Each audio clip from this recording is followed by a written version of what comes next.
Assalamualaikum warahmatullahi wabarakatuh. Perkenalkan, nama saya Duyanti dengan NIM D1A1220006 dari jurusan Agribisnis. Nah, pada video kali ini saya akan menjelaskan terkait tugas manajemen risiko, yaitu mengidentifikasi risiko terhadap kegiatan monitoring kesiapan lahan untuk penanaman jagung dengan tujuan untuk menilai kesiapan teknis dan fisik lahan untuk memastikan kelayakan penanaman jagung sesuai standar budidaya yang berlokasi di BPP Kecamatan Kendari. Nah, untuk kegiatan monitoring kesiapan lahan menghadapi sejumlah risiko pada 3 tahap utama. Yang pertama ada perencanaan, pelaksanaan, dan pelaporan. Nah, setiap risiko dianalisis berdasarkan frekuensi kejadian dan tingkat dampaknya terhadap keberhasilan kegiatan. Skor diberikan untuk membantu memprioritaskan penanganan risiko. Nah, untuk tahap pertama yaitu tahap perencanaan. Yang pertama yaitu jadwal monitoring tidak disusun berdasarkan musim dan kesiapan petani. Untuk frekuensinya yang saya peroleh yaitu 2 kali dalam sebulan dengan skor 3, karena dalam 1 bulan bisa ada 2 kali monitoring di berbagai lahan. Kadang karena tim kurang koordinasi atau tidak memperhatikan musim tanam, jadwal bisa salah 1-2 kali. Untuk dampaknya yaitu 4 atau tinggi, karena kalau tim datang saat lahan belum siap, kegiatan jadi sia-sia, bisa buang waktu dan biaya, informasi pun tidak valid. Yang kedua ada data petani dan lokasi lahan belum diperbaharui. Untuk frekuensi yaitu 1 kali dalam sebulan dengan skor 2, karena tidak sering terjadi tapi cukup mungkin terjadi terutama saat data lama tidak diperiksa. Untuk dampak yaitu 4 atau tinggi, karena kalau salah lokasi atau petani bisa salah sasaran seluruh kegiatan.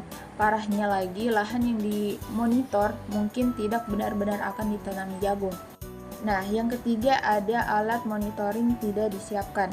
Untuk frekuensi yaitu 2 kali per bulan dengan skor 3, karena alat seperti GPS, from kertas atau peta sering dianggap sepele, petugas kadang lupa membawa semuanya. Untuk dampak yaitu 3 atau sedang, karena tidak sampai gagal total tapi membuat pencatatan tidak rapi, pengukuran tidak akurat, atau waktu terbuang untuk kembali ambil alat. Nah, yang kedua ada tahap pelaksanaan. Yang pertama yaitu tim tidak memahami indikator kesiapan lahan. Untuk frekuensinya 2 kali per bulan dengan skor 3, karena jika tim baru atau melibatkan anak magang, ini cukup sering terjadi apalagi tanpa briefing. Untuk dampaknya yaitu 4 atau tinggi, karena penilaian bisa keliru, lahan dinyatakan siap padahal belum. Ini merusak proses tanam ke depan. Nah, yang kedua yaitu cuaca buruk saat monitoring. Untuk frekuensinya yaitu 2 kali per bulan dengan skor 3.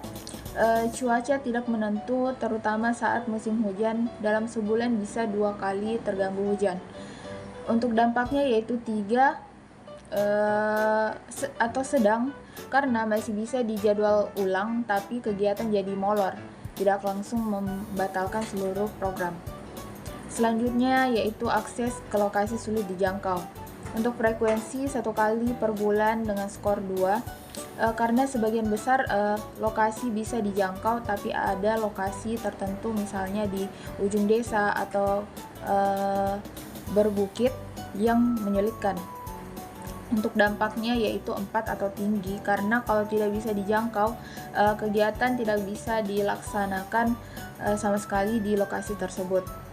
Selanjutnya yaitu komunikasi tidak lancar dengan petani.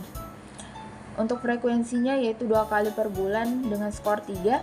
Ini cukup sering karena bisa saja petani pergi ke sawah lain atau lupa jadwal. Untuk dampaknya yaitu 3 atau sedang, karena masih bisa dilanjutkan tapi informasi penting seperti jenis tanah atau sejarah penggunaan lahan bisa tidak diketahui. Yang terakhir ada tahap pelaporan. Yang pertama yaitu data monitoring tidak lengkap. Untuk frekuensinya yaitu 2 kali per bulan dengan skor 3, karena sering terjadi kalau petugas tidak teliti atau formnya rumit. Untuk dampaknya yaitu 4 atau tinggi, karena data tidak bisa digunakan padahal jadi dasar program tanam berikutnya, bisa membuat laporan salah arah.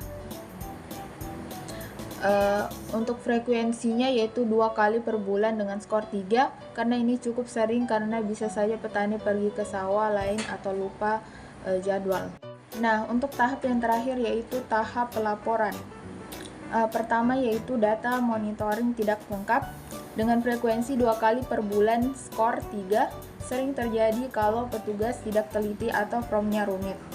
Dampak yang saya peroleh yaitu 4 atau tinggi, karena data tidak bisa digunakan padahal jadi dasar program tanam berikutnya dan bisa membuat laporan salah arah.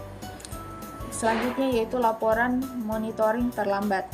Frekuensi 2 kali per bulan dengan skor 3, karena kadang petugas menunda nulis laporan atau terkendala jaringan internet. Untuk dampaknya yaitu 3 atau sedang, karena laporan tetap bisa disusun tapi jadi telat untuk evaluasi atau tidak lanjut. Yang terakhir yaitu dokumentasi tidak lengkap. Untuk frekuensinya yaitu 1 kali per bulan dengan skor 2, karena kadang-kadang petugas lupa foto atau tidak ditugaskan untuk dokumentasi. Untuk dampaknya yaitu 3 atau sedang, karena bukti visual penting untuk laporan atau publikasi. Kalau tidak ada, laporan jadi kurang kuat tapi tidak fatal. Nah, untuk skor frekuensi ini berdasarkan seberapa sering masalah itu benar-benar terjadi dari pengalaman lapangan. Nah, untuk skor dampaknya ini berdasarkan seberapa besar pengaruhnya terhadap kelancaran dan keberhasilan kegiatan. Nah, semakin sering terjadi dan semakin besar dampaknya, maka tingkat risikonya lebih tinggi dan jadi prioritas untuk dikelola. Nah, dari beberapa penjelasan tadi bisa disimpulkan bahwa sebagian besar risiko yang teridentifikasi dalam kegiatan monitoring kesiapan lahan terjadi dengan frekuensi yang cukup sering dan memiliki dampak yang signifikan terhadap kelancaran serta keberhasilan program. Oleh karena itu diperlukan langkah-langkah strategis untuk mengurangi kemungkinan terjadinya risiko dan meminimalkan dampaknya. Langkah pertama yaitu meningkatkan koordinasi dan komunikasi antar anggota tim pelaksana. Yang kedua, melakukan pembaruan data petani dan lokasi lain secara berkala. Meningkatkan pemahaman tim terhadap indikator teknis kesiapan lahan melalui pelatihan atau briefing rutin. Menyesuaikan jadwal monitoring yang mempertimbangkan musim tanam dan kondisi lapangan. Dan yang terakhir yaitu membenahi sistem dokumentasi dan pelaporan agar lebih lengkap, akurat, dan tepat waktu. Nah, dengan menerapkan manajemen risiko yang baik, diharapkan efektivitas kegiatan monitoring dapat terjaga dan tujuan program dapat tercapai secara optimal. Nah, itu saja yang bisa saya jelaskan pada video kali ini. Lebih dan kurangnya mohon dimaafkan. Wabillahi taufiq wal hidayah. Wassalamualaikum warahmatullahi wabarakatuh.